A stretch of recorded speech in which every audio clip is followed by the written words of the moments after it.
Sur beaucoup de sujets, on est sur la bonne voie. Lesquels, par exemple? Alors, sur le renforcement de capacité, par exemple, mais il y a des sujets un peu plus difficiles, comme le financement, par exemple.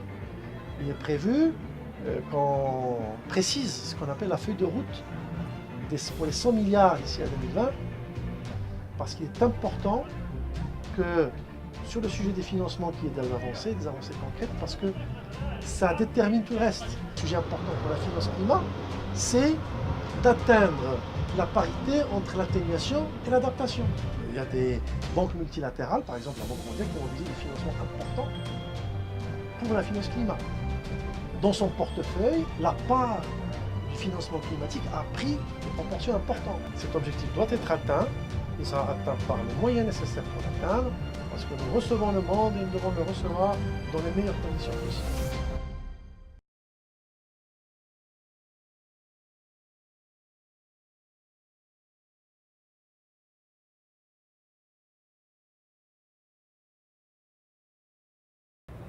C'est une réunion aussi informelle, où l'on réunit l'essentiel des délégués, représentant les différents groupes de négociation, les différents continents, pour préparer les sujets à la COP22. Et voilà, tous ces préparatifs permettent de baliser le terrain, de voir les zones de convergence, d'identifier encore les zones où il y a moyen encore de pousser, de continuer la négociation.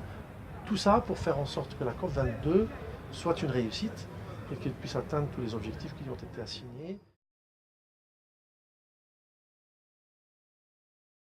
Sur beaucoup de sujets, on est sur la bonne voie. Lesquels, par exemple? Alors, sur le renforcement de capacité, par exemple, qui est un sujet important pour la COP22, vous savez que c'est un des piliers de ce qu'on appelle les moyens de mise en œuvre.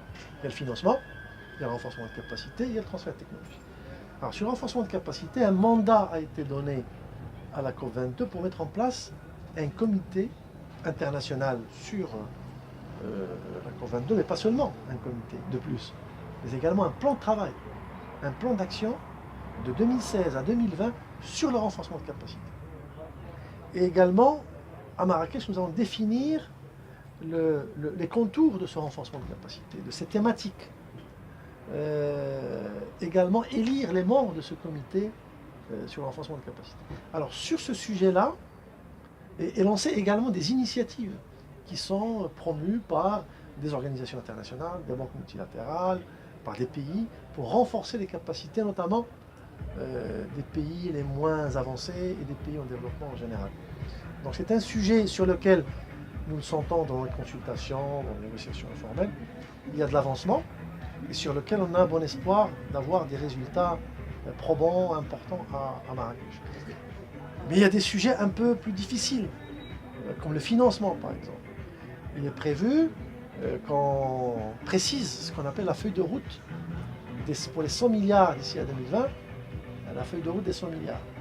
Alors il y a deux pays qui représentent l'ensemble de la communauté des donateurs, qui travaillent, qui sont des facilitateurs, qui écoutent les parties prenantes et qui essaient de préparer une feuille de route et qui vont venir l'annoncer à Marrakech.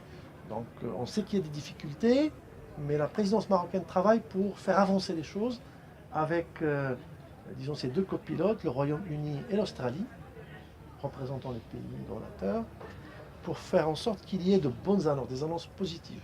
Parce qu'il est important que sur le sujet des financements, qu'il y ait des avancées concrètes, parce que ça détermine tout le reste.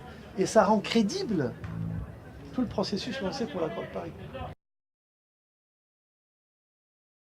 La France a fait des annonces l'année dernière, la Grande-Bretagne, le Royaume-Uni, les États-Unis, le Canada, l'Allemagne a doublé son aide pour l'environnement, pour la finance climat. Donc ça, c'est des signaux positifs, mais il faudrait que les autres pays suivent aussi, qu'on s'entende sur... donc ce n'est pas tout à fait gagné, ce n'est pas non plus inatteignable. Nous gardons espoir que sur le volet financier, il y ait des annonces positives. La modalité de fourniture de cette aide financière est différente d'un pays à l'autre. Et les modes de calcul sont différents. Et donc il faut rapprocher tout ça. Il faut avoir une méthodologie commune, il faut avoir des chiffres consolidés, et ce n'est pas encore le cas. Il y a un travail qui a été fait l'année dernière et qui a produit un rapport qui a été fait au sein de l'OCDE.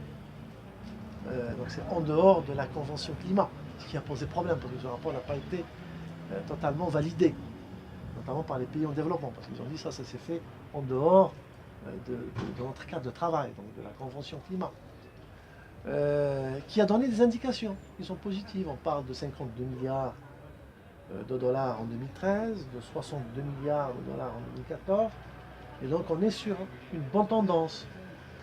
Donc c'est jusqu'à 2014. Donc il y a une bonne tendance pour arriver en 2020 aux 100 milliards. Mais ce rapport a été contesté. Parce que justement, les méthodologies n'étaient pas comprises par tout le monde, uniformisées. Et c'est un des sujets importants qui ont été débattus en Marrakech. À la COP22, c'est qu'est-ce qu'on entend par la finance climat, quelles sont les sources d'information, comment uniformiser les modalités de calcul des ressources fournies. Et ce qui complique le schéma également, c'est qu'il ne s'agit pas de ressources seulement publiques. Il y a également la mobilisation de flux financiers privés dans les centres. Et les pays donateurs, les pays développés, arguent du fait que c'est très difficile de prévoir la mobilisation des flux financiers privés, et c'est la raison pour laquelle ils ont des difficultés à fournir une feuille de route. Et je crois qu'avec la bonne volonté des uns et des autres, on peut arriver à un compromis pour dire si on n'a pas les chiffres précis, on peut parler en termes relatifs, on peut parler en tendance, on peut parler en proportion entre le public et le privé. Il y a également un sujet important pour la finance climat, c'est d'atteindre la parité entre l'atténuation et l'adaptation, qui est maintenant le parent pauvre de la finance climatique et l'adaptation. Ça ne draine pas de financement, suffisamment de financement. C'est très très faible. Et encore moins de financement privé. Il y a très peu, voire peu, de financement privé pour l'adaptation, parce que ce n'est pas rentable. Alors que l'atténuation, c'est lié à l'investissement énergétique, et là, ça draine des financements privés.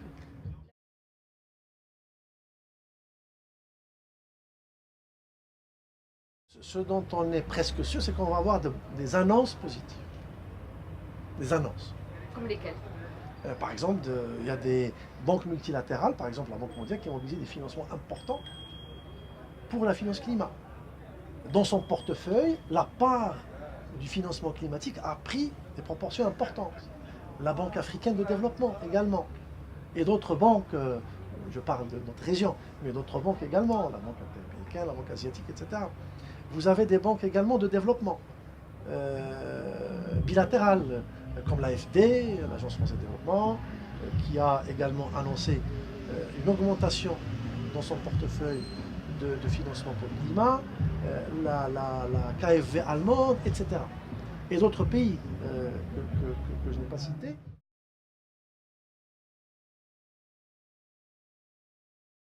C'est sur le fonds d'adaptation, qui est un mécanisme de financement spécifique pour l'adaptation, qui a un accès direct pour les pays qui peuvent y accéder directement, qui financent des projets communautaires, des projets de base, pas des gros projets, mais des projets très utiles pour les populations vulnérables.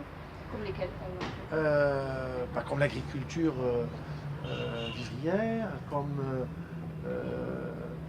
la lutte contre la désertification, comme l'accès à l'eau dans des régions désertiques. C'est un fonds qui a été mis en place sous le protocole de Kyoto et qui est financé par des contributions volontaires des États, mais également par un petit pourcentage qui vient du mécanisme de développement propre, de la vente des crédits carbone, du marché international du carbone. Il y a 2% qui sont prélevés et qui sont reversés dans ce fonds. Il a été décidé à Paris que ce fonds va perdurer et va servir comme mécanisme de financement de l'accord de Paris. Et le fonds étant créé sous le protocole de Kyoto, qui va bientôt se terminer.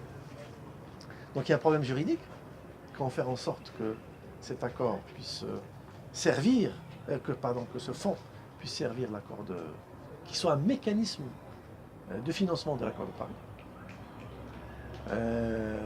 Certains pays ne sont pas pour, Et également, comment permettre la reconstitution de ces fonds de manière pérenne, et pas compter sur des contributions volontaires de l'État. Sachant que nous nous situons dans un contexte où il y a le fonds vert, climat, qui a un volet atténuation, mais aussi un volet adaptation. Quel lien aura ce fonds vert climat avec le fonds d'adaptation? Et donc, il y a une question pour certains pays de rationalisation de ces mécanismes de financement. Cette idée n'étant pas partagée par les pays qui bénéficient de ce fonds, qui voudraient le garder.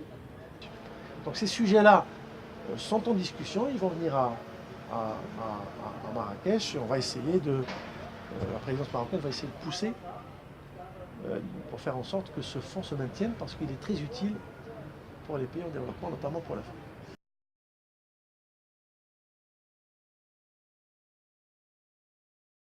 Il est impératif, c'est un objectif à atteindre. On ne pense à rien d'autre qu'à cet objectif. Cet objectif doit être atteint, il sera atteint par les moyens nécessaires pour l'atteindre, parce que nous recevons le monde et nous devons le recevoir dans les meilleures conditions possibles. Voilà, et donc le site doit être prêt, tout le monde s'y attelle, les efforts sont décuplés pour que cet objectif soit atteint, et donc je ne vois pas de raison pour qu'il ne le soit pas, parce que c'est un impératif.